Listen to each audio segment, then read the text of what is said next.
What is going on, my Shadowverse masters? This is Dean here again from Burn 1. Once again, doing my deck list overview for the first team regional. That's right, we have the California deck list finally here. We now can know what topped the first set 3 meta, so that we have an idea of how the meta is going to look going forward. That's right, so let's get right into these decks, because this is actually my second time recording. Definitely, boys and girls out there, check your mic before you record. So let's get into it. First place, we have Terry Musketeers. Congratulations on becoming the first team to take that W. So first we have Pink Floyd's Dragoncraft, and we see basically the set 2 this is the Uma Dragoncraft list. The basically, you know, just the Disco Dragon standard deck. I personally don't like playing this deck because I feel like it removes some agency from me. However, the card quality is disgusting, and we have the Fortes, we have the Rico, we have the Oguri Caps, triple Oguri Cap, by the way, just trying to end the game as fast as possible. If you have a non-game in one lane, that's definitely very good for your team because it means only one other person has to win. So congratulations there on that one. And then we have second, the next deck is the Swordcraft deck.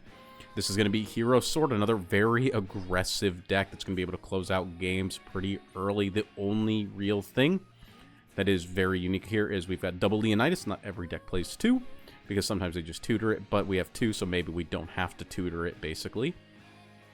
Just in case the game goes to 7, it is nice. I think this card's a little awkward sometimes because we're trying to get the Valiant Fencer down, but sometimes our hand is clogged with all of these cards in this area. Basically the 3 drops and higher, so it becomes hard to empty the hand for the Valiant Fencer, so then we can drop the Leonidas on 6 or 7. There's not a lot of amulet removal or ways to stop the Leo from coming down this format. So then after we do that, we're able to close out the game with a big push.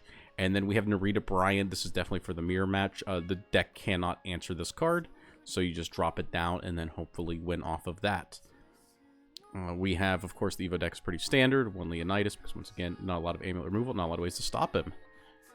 And then last, we have Uma Musume. So that's right, we got Dragon, Sword, Uma.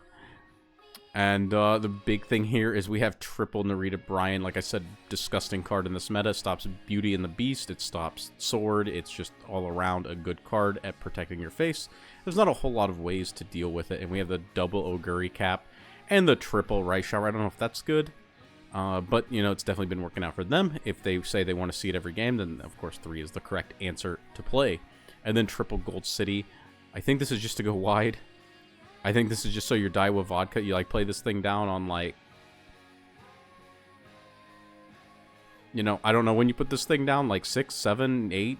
Maybe your opponent goes wide with Hero Sword. You drop a couple of these and you just randomly kill them. Like, what... Interesting choice. Definitely a good card.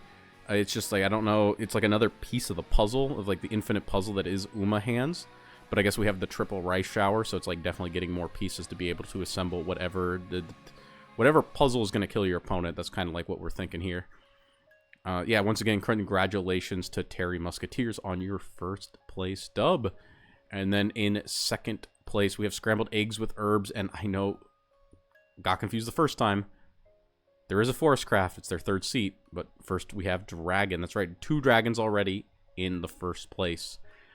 This one is, once again, Disco. The big changes are we have the double Erd, respecting the Beauty and the Beast, and respecting the Fabled Haven, being able to remove those key pieces out of the EX area, and also having an out to the Leonidas with not only this, but also an Execution 1-of. Execution's pretty good regardless of what you say. Always kills whatever it's, you know, whatever you're staring down. Whenever you have those awkward hands, like maybe like you just have like Olivia draw and then you can't play these other cards, these big bombs, get to hold up the Execution, and they're probably not expecting it, especially in this format. So yeah, other than that, it's the rest of the deck is like pretty similar. It's got the Oguri Caps, it's got the Ricos, it's got the Conflags. I mean, it's Disco Dragon. We've seen it, and we're gonna keep seeing it. And then once again, we have Uma Musume. So 2 dragons, 2 Umas already. This one is a little wild. We have the card that does not work with our special week. That's right. We have the Tazuno Hayakawa. It's off trait, Trace and Academy, but it lets you revive a 4-mana Uma Musume follower from your grave. Put it onto the board. It's 3/5 ward, so basically you can bring back a Daiwa. You can bring back a Suzuka. and being able to make those aggressive pushes or maybe like help build up a board going a little bit later into the game. And then we have this card. This is the one that's like definitely a little wild. Mejiro Dober, 2 mana, 2/2 on race, becomes a 3/3, heal 2. Definitely nice because on 3 sometimes it's awkward. You have the Agnes, but you don't want to evo the Agnes on 2 or on 3 even a lot of the time because you want to use the Agnes plus a spell. So this is like a 4 mana card or a 3 mana card with an evo orb. While this card is always just like a 2 mana card with evo orb or a 3 mana card. This card basically is cheaper than this if you really think about it. And then of course we have the Top Guns, 1 mana, 2/1. It has Rush. And the more important thing, I think, than the Storm, because it's if you have full field, it gets Storm. But more importantly, if you have 5 Uma cards in the drop, it's a 4/1 Rush. Being able to clear up definitely some pesky cards on your opponent's board, preserving your life total, not having to waste a like high mana removal spell. It's definitely nice. And then, of course, that we do have the double Encroaching Heat. This is the spell that gives your follower +1/+1 and Storm. This is pretty cheeky, like, right? It's you just kind of like drop a guy and then you like give it Storm and then smack him, and hopefully your opponent just kind of randomly like heals over. That's, I think, the hope. 1 Narita Brian, 1 Ogre Cap. I think that's like kind of right. It's like we've got 4 high costed cards in the deck, and then the Ogre Cap's like a little awkward because some people, you know, they're always playing around it, or they try to play around it. So definitely just hit them with this this card that like protects your face and doesn't allow them to you know, get as much value as they think they might have. And then the Narita Brian's like the best card, I think, this format for like Uma and Sword. It's just so good into like 2 different matchups. And then the Evo deck is the double Agnes special week, 6 carats. We don't have a lot of... I said this the first time I did this. I don't... We have 2 Narita Top Roads, 3 of this, so that's 5, 8. We have 8 cards we would want to race, and so do we need 6 carats? Are we going to use all 8 of them? I don't think so. I would personally go down to 5. Oh, wait, we have the Ogre Cap, never mind. So we only get to race 3 times. Never mind. I was wrong. Apologies. We have right here Forest once again. Like I said, they swapped the 2. And this one is Silverbolt Forest. Oh. This one is definitely... There's something here that's like interesting. The Fina? What's interesting about the Fina? Oh, because it's supposed to combo with this. I don't think this is... Maybe this is... I don't know. We have Flower Princess basically on play. If you have combo 3, you get a Fable counter, and then you can tap this, remove Fable counter, deal 3 damage to an enemy follower. And the idea is that with Actress Fina, we can tap it, select another Fable follower, and put a Fable counter on it. So on 3 mana, you can tap 2 cards, once again leaving them open for your opponent to kill, and get a 3 damage removal spell. 2-card combo. I don't know if that's real. Otherwise, this is like an elf metallurgist or something. I was like on the set review for Forest. I don't know if this package right here was doing a whole lot for them. They did get second, so you know it might have been that. But more than likely, I think it's probably stuff like Tweedledee and Tweedledum, and the Ricos and the Suzukas that were probably carrying this deck. Because yeah, I don't know if this is the sauce. I don't know if that's the sauce. The two card package. But everything else, of course, that's like it's like the definitely the deck, right? It's a definitely very powerful deck outside of that, and even that's like not too bad. I don't know if I would. If I wanted to make a change to the deck, I think it'd be those 2 cards. But like the rest of the deck's definitely super solid. The Tweedledee, Tweedledum, being able to grab a 1-drop, anything, put it into our EX area, right? Oh, you gotta evolve it. Oh, into your hand. Okay, so yeah, you're able to like grab cards like the Nature's Guidance, Harvest Festivals. Definitely be able to see those more often to be able to, you know, get your engine online. Definitely huge addition to the deck. And then we have Kit's team here in 3rd. Once again, congratulations to Scrambled Eggs with Herbs for your 2nd place. Not a bad spot to be in. And yeah, I guess the burn one.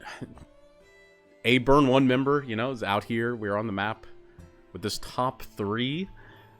First, though, we have the Zero Cools Forest Craft deck.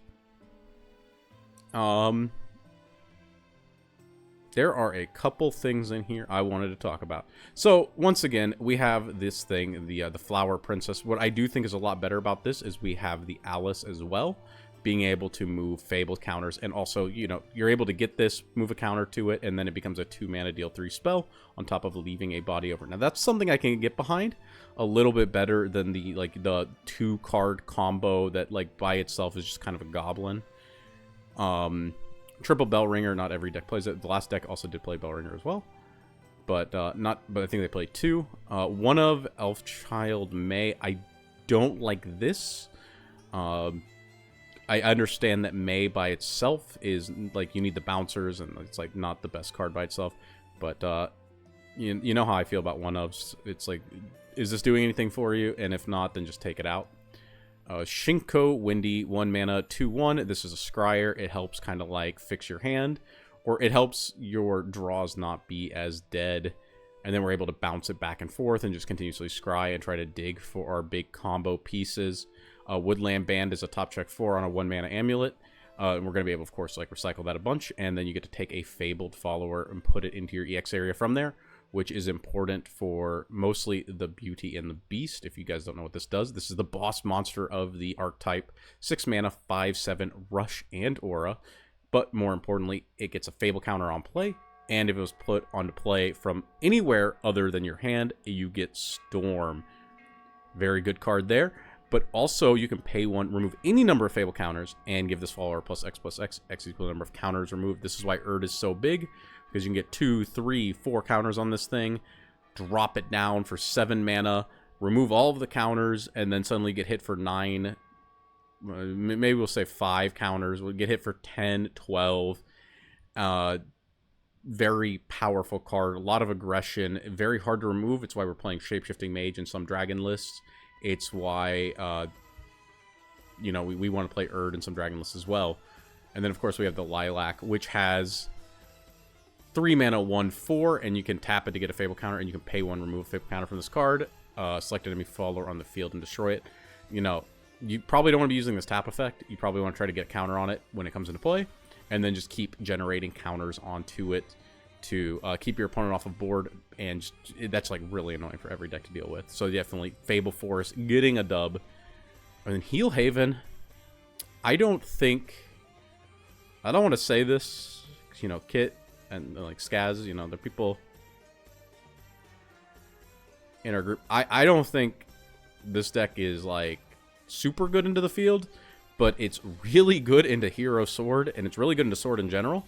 And I hear that's what he fought a lot of. So, yeah, this deck is... I don't think Sword can beat this. You play down the Alanas, then once per turn, cross turn, if you heal, your board gets +1/+1. So we have cards like Dark Offering, which is sack a card on your board to heal 3 and draw a card. And then we can use cards like Will to Overtake to scry 3. Basically help set our draws, find us the cards that we need, and then sack it off to heal 3 during our opponent's turn, to be able to have good targets, and then our board just gets bigger. Snow White is a card that goes into your EX area when it dies. And then basically you can just keep summoning it out and then keep buffing it, and it's just a very annoying ward to deal with. Protecting the life, and then John, and then you just drop cards and you keep healing, and then like you have triple Themis, and eventually your opponent doesn't have cards in hand because they couldn't play through infinite 6/6s and removal, so you just kind of eventually punch them twice and they keel over. And you have Acolyte's Light too to deal with Leonidas plus Priest of the Cudgel. So, oh, and Priest of the Cudgel also keeps the hero deck off of Followers Engrave, which means that they can't meet their condition. So yeah, this deck is like actually just a nightmare for Hero Sword, and I think he said he fought like 5 or 6 of them. So this deck is it saw what it needed to. It saw what it needed to on that day, and that's really kind of how it goes. And then, oh my god, dude, Kit's deck. Kid, you can't do this to me. I think I looked at this earlier. 3, 6, 7, 8, 9, 10, 11. 11 cards that you can't play before 5. And I am on record. I do not think this card... I think this is like a role player. I don't think this card's like super good either. But, you know, the rest of the deck is, of course, Uma. We've got the triple Shinko Windy. You know, this is a card, drop down on 1, 2, 1. Being able to scry, pretty big for a deck that's playing so many heavy costed cards. If you see one of these, you're able to move them to the bottom so you don't have to draw them. It's definitely going to be helping out, like, the consistency of your deck. Econo-Dickness, of course, if you see that. Also a good card. The Maru Zensky, I'm told that this card is good. Had quite a few people tell me it's good. I'll believe them. I will not sleeve this. Yeah, just -4, -4s. We have 10 cards in drop. Definitely a tall order that we don't see. I do want to point out, this is, I think, the one thing that is very interesting about this deck. Is we do not see the My Solo drawn to Raindrop Drums. It's the kill spell for 4 that costs 2 if you have 10 cards in drop. Instead, we have the Maruzensky. I don't know. I guess the Maruzensky, I'm told, like 3 for 1, so that's probably better. And it's also recurable off the Rice Shower, so I can't understand that. Sakura Chiono, 3 mana, 3/3 on race. It becomes a 4/4, and you get to salvage a card out of drop. That's pretty good, any card. And then I think the big thing is, of course, let's kind of go over all these right here. Like the 6 mana, 5/5 Super Creek ward, heal 5 on play. Big thing about this is a lot of the decks are on Aishin Flash. That's right, both Forest and Uma. A lot of those decks are on Aishin Flash. I think we saw in every list. If they try to bounce this, or like Suzuka top decks this, it's like you just put it back down, and then like you can race it, kill the Suzuka, and it's like the Suzuka didn't even deal damage. And then in a deck with like so many high costed cards, basically it's like you reset the tempo of the game, and your opponent now has to deal with it. And of course, if you can get to like 8, you have the triple Narita Bryan, triple Gold Chip. Gold Chip being, we talked about Narita Bryan, we don't have to talk about that again. But we have the 8 mana 8/8 on play. Just flip over top, and then you burn your opponent and heal for the CMC of the top card of your deck. This card is kind of insane. I played like a Skullfane, or a Seraph deck that tried to combo this for like huge damage. But definitely in lists like this, you can, of course, do some pretty nasty things too. And then the card... Close-Knit Ambitions. This is a 10 mana spell. You shuffle, so you can't set anything up with this card. You like flip over the top 6, and any amount of followers you can drop onto the board, and then and amulets, and then the rest go to your hand. And the idea here is that you shuffle your deck, and Kit is, I don't know if you guys know this, but Kit might be the luckiest man I've ever met. He is like a Powerball winner. Not an actual Powerball winner, but I'm pretty sure if he bought like 2 lottery tickets, he would win the Powerball. And yeah, he's probably banned from casinos if I had to guess, just off of the pure luck. I can't imagine. So you shuffle up your deck, and then you flip over multiple Narita Bryans and Gold Chips, and you just kind of like kill your opponent with their fanfares and like the tapping. That's like kind of the idea of like this card, and he said he didn't resolve it, so maybe this card sucks. But yeah, that's it for these. It was definitely fun getting to see like the first, you know, we saw Uma in every craft. We saw 2 dragons, 2 forests, and we saw a heal haven. Right? Is that right? 2 swords, 2 dragons, 3 Umas. Should be 1 other card, right? We had the haven.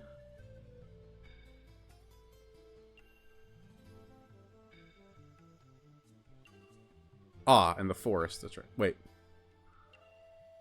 Yeah. We basically had to see that like Dragon's still good, Uma's good, and you know, Heal Haven's got a funny place in the meta at stopping the forest, the like large amount of swords that are like proliferating around the meta, and hopefully we can take this, you know, going into Texas and Toronto, and you know, maybe we get some European viewers. I don't know what actual regionals you guys have. I apologize. And maybe we can see how this meta develops going forward. And I look forward to seeing those. So until next time, this is Dean signing out.